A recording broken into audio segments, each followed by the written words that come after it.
Marketing का एक गुरु मंत्र नोट कीजिए, और वो गुरु मंत्र हर व्यक्ति ने, चाहे वो नरेंद्र मोदी की ही क्यों ना हो, हर व्यक्ति ने उस मंत्र को अपने जीवन में उतारा है। उस गुरु मंत्र का नाम है, जो दिखता है वो बिकता है। हेलो, क्या बोला? क्या बोला? जो दिखता है वो बिकता है, लेकिन बिकता उसका है जो बोलता है। जो दिखता है वो बिकता है, बिकता उसका है जो बोलता है, और बार बार उसका बिकता है जो सच बोलता है। ये दुनिया की पूरी मार्केटिंग का सिद्धांत है। एक बार बेचना है, बढ़िया बढ़िया दिखा दो,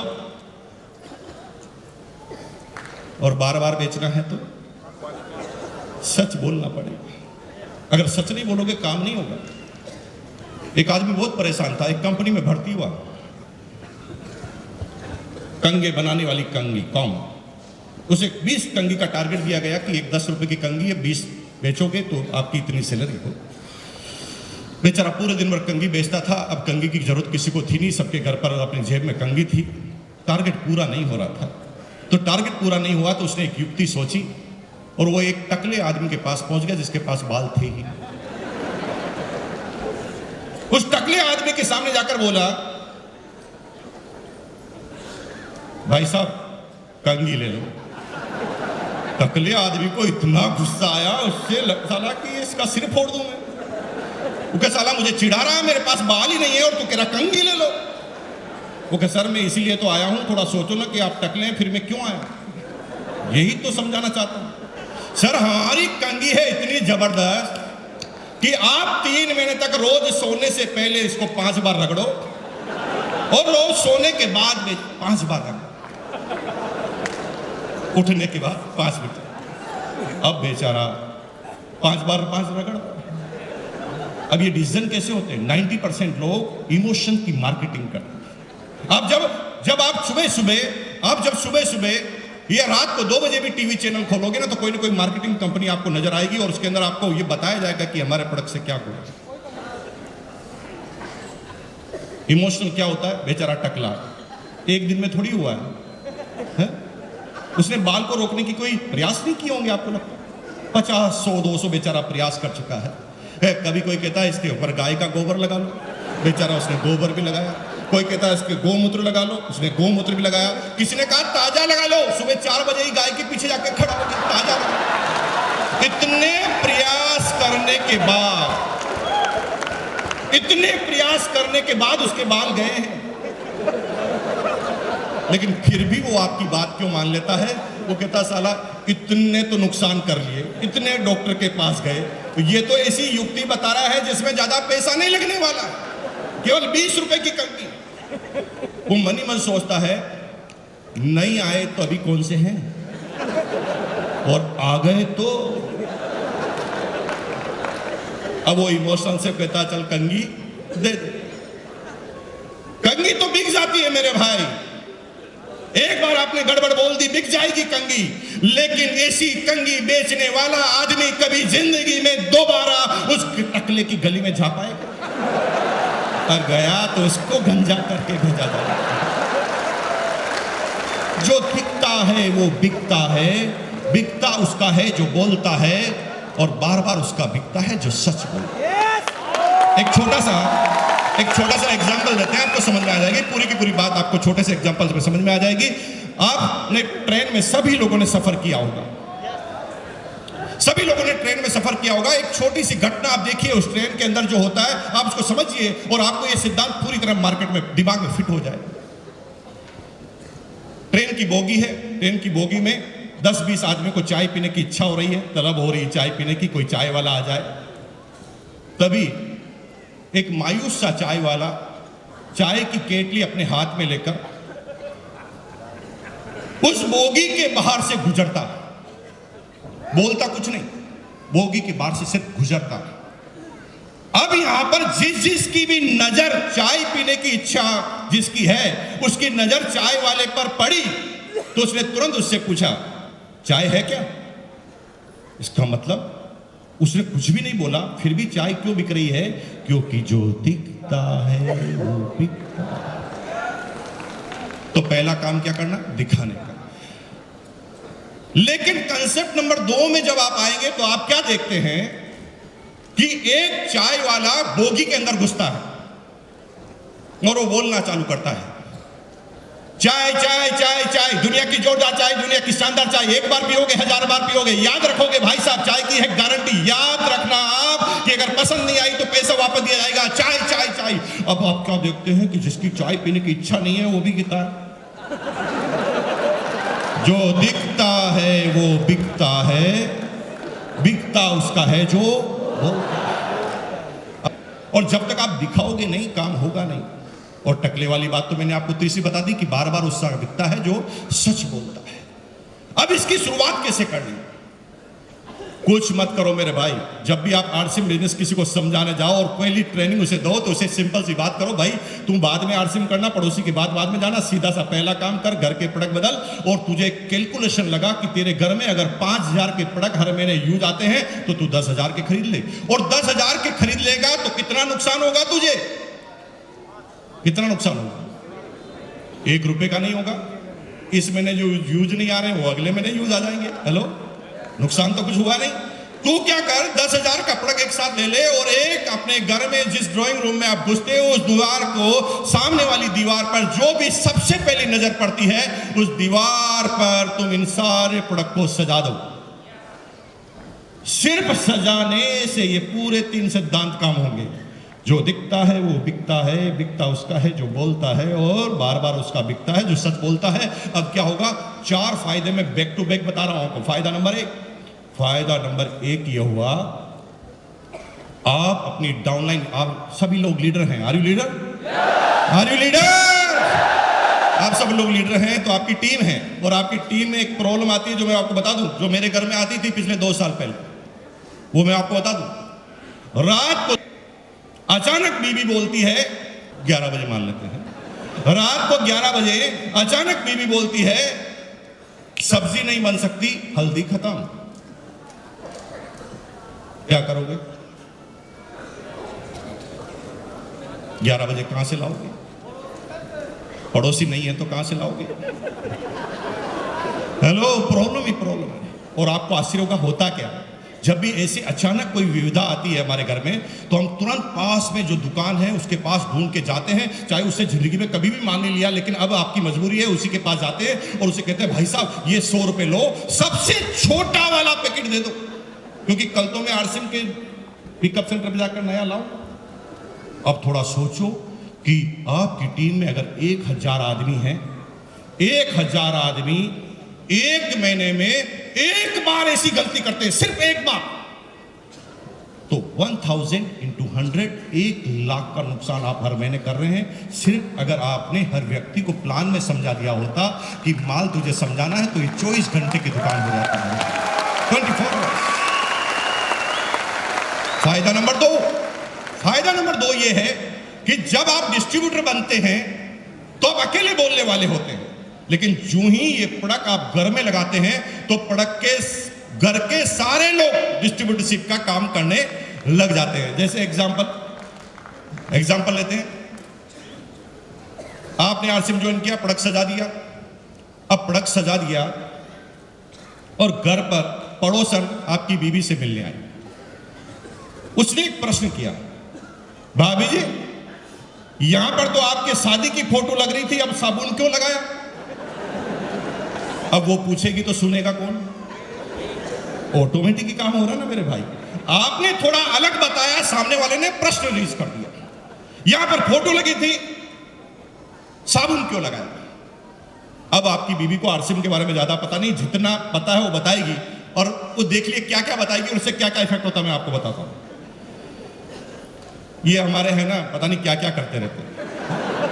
इन्होंने क्या इतने सारे प्रोडक्ट लाके यहां पर रख दिए और मेरे को कहते हैं साबुन से ना, मेरे को पसंद नहीं आती बहन जी, और मैं तो लक्ष्य से ही नहाती हूं। ओरिजिनल बोल रही है, देखिए इसका इफेक्ट देखना। ओरिजिनल बोल रही है, मैं पसंद नहीं करती और मैं तो लक्ष्य से ही नहाती हूं। और मुझे कहा था कि ये डिओड्रेंट लगाओ, मैं नहीं लगाती। लेकिन भाभी जी एक दिन रात को तेल खत्म हो गया और मैंने मजबूरी से ये तेल यूज कर लिया। ये तो है, मेरा पप्पू ना पहले एक पूरी खाता था, अब 2 खाने लगे और मेरा पेट भी ठीक रह रहा। और आपको पता है ये छोटे छोटे पिंपल हो रहे थे, गायब। अब यहां पर ओरिजिनल बात आ रही है। इसका मतलब यह है कि आपके घर में एक डिस्ट्रीब्यूटर तैयार हो गया जो आपके पीछे से काम करना चालू कर दिया है। हेलो, अभी उसने एक प्रोडक्ट इस्तेमाल किया, वो 1 की तारीफ कर रहा है, कल वो 50 इस्तेमाल करेगा, 50 की तारीफ करेगा। जो दिखता है वो बिकता है, बिकता उसका है जो बोलता है, और बार बार उसका बिकता है जो। फायदा नंबर 3 ये हुआ कि आपका बच्चा और पड़ोसी का बच्चा 7 साल का, एक राजू एक पिंटू, दोनों उछलते उछलते खेलते खेलते घर में आए और सीधा उस प्रोडक्ट वॉल के सामने जाके खड़े हो गए। और छोटे से बच्चे ने आपके छोटे से बच्चे से पूछा, ए राजू, यहां तो तेरी फोटो लग रही थी बर्थडे की, अब यहां पर साबुन क्यों लगाया? अब 7 साल का बच्चा देखो कैसे कैसे बात कर रहा है, कैसे बिजनेस बढ़ेगा। 7 साल के बच्चे को ना आरसीएम के बारे में पता है, ना सिस्टम के बारे में, ना प्रोडक्ट के बारे में, बच्चा बात कर रहा है। ये मेरे पापा की कंपनी के प्रोडक्ट हैं और मेरे पापा छोटे मोटे नहीं है, रॉयल्टी एचीवर टाई लगाते हैं हमेशा। उसे आरसीएम के बारे में पता नहीं है, लेकिन वो छोटा जो दूसरा बच्चा है ना राजू, वो क्या सोच रहा है, मैं पिछड़े की औलाद हूं, इसका बाप ही सब कुछ है और मेरा बाप कुछ नहीं। फिर वो आगे बात करता है, एक सुन, ये मेरे पापा के प्रोडक्ट है, मेरे पापा की कंपनी के प्रोडक्ट है, और ये एरे गिरे को नहीं मिलते, मेरे पापा को मिलते हैं सिर्फ। और तुझे पता ना हर गेंद पे आजकल चौका और छक्का क्यों लगता है? न्यूट्री चार्ज किट्स, हाँ, इसकी वजह से। और मेरी मम्मी क्या कह रही है पता? मेरी मम्मी कह रही है कि इस बार नंबर 1 आने वाला हूं क्लास के अंदर। अब वो राजू भड़क गया, वो साला यही सब कुछ करेगा, न्यूट्री चार्ज भी यही पिएगा। वो सीधा अपनी मम्मी के पास, आपको 2 साल से आरसीएम करते हुए देख रहा है, फिर भी वो आरसीएम नहीं कर रहा है। हेलो, लेकिन सबसे अच्छा पड़ोसी बनने का बार बार दिखावा जरूर कर रहा है। रोज आपके घर पे आएगा, रोज प्रोडक्ट के सामने आएगा, रोज प्रोडक्ट को उठाकर देखेगा, उसके कंटेंट पड़ेगा, रेट पड़ेगा, लेकिन रख देगा, लेगा नहीं। बोलो क्यों नहीं लेता बताओ? क्योंकि वो आपसे प्यार करता है। वो बोलता है आई लव यू बाबा, क्योंकि मैं तेरे से प्रोडक्ट लूंगा तो तू करोड़पति बन जाएगा, और तू करोड़पति बन जाएगा तो मेरा पड़ोसी कैसे रहेगा? मैं अपने पड़ोसी को खोना नहीं चाहता। I love you Baba. Hello,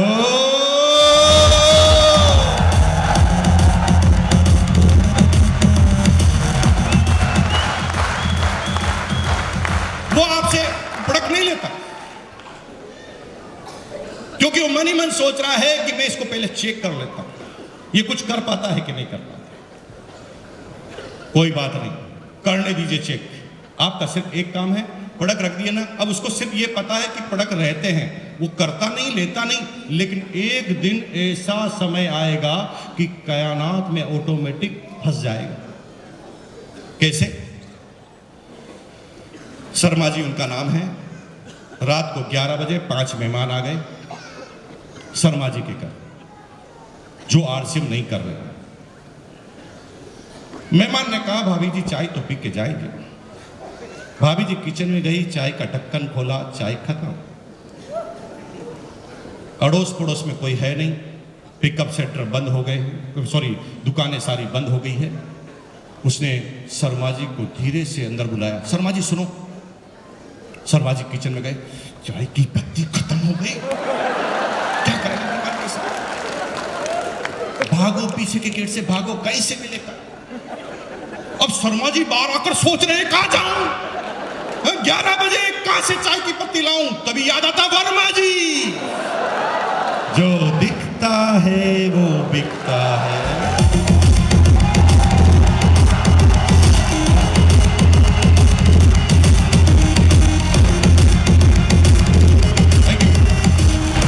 अब क्या हुआ वो रात को 11 बजे वर्मा जी के पास आया।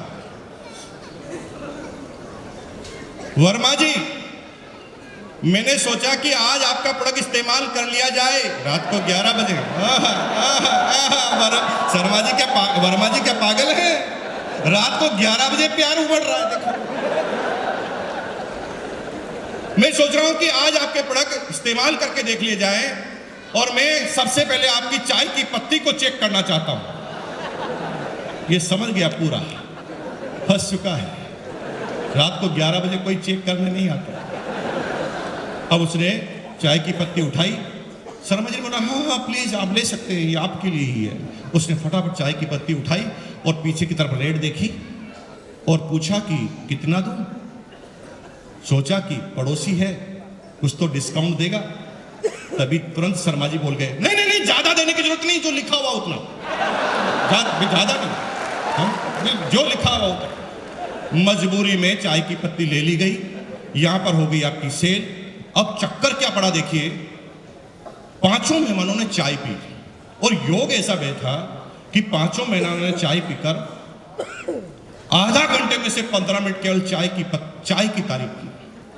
क्या बोला, भाभी जी क्या चाय, एक तो मेरी मां चाय बनाती थी, भगवान कसम मां की चाय की याद आ गई। अब मेहमान को थोड़ी पता है आरसीएम की, भाभी जी को भी पता नहीं है आरसीएम की। अब वो चाय की तारीफ कर रहा है। और भाभी जी क्या गजब की चाय बनाते हो, आपके हाथ में जादू है। भाभी जी परेशान, जादू कैसे हो गया? हाथ हो के वो ये चाय वैसे कैसे बनाते हो, उसने क्या गजब हो गया? तभी अचानक क्लिक हुआ, और यार वो आज चाय की पत्ती का पैकेट का कलर चेंज था। वो तुरंत किचन में दौड़ी और किचन में देखा, ये तो लाल कलर का पैकेट है, जो हमेशा आता वैसा नहीं है। उसे पता चल गया कि मेरे भाई ये जादू हाथ का नहीं है, चाय की पत्ती का है। अब रात को 11:30 बजे एक फरमान जारी हो रहा है घर में। देखिए कैसे फरमान जारी हो रहा है। भाभी जी को पता नहीं है आरसीएम क्या है, वो सिर्फ ऐसे, क्योंकि उसे पता लग गया कि चाय की वजह से हुआ। उसने रात को 11 बजे वर्मा जी को बोला, वर्मा जी सुनो, जिंदगी में पहली बार ढंग का काम किया, और सुनो, आज के बाद मेरे घर में कोई दूसरी चाय की पत्ती आनी नहीं चाहिए, फेंक दूंगी नहीं तो बाहर। फंस गया। अब मजबूरी है, आरसीएम नहीं करे तो भी मजबूरी है मेरे भाई। तो मेरे साथ एक बार बोलेंगे, जो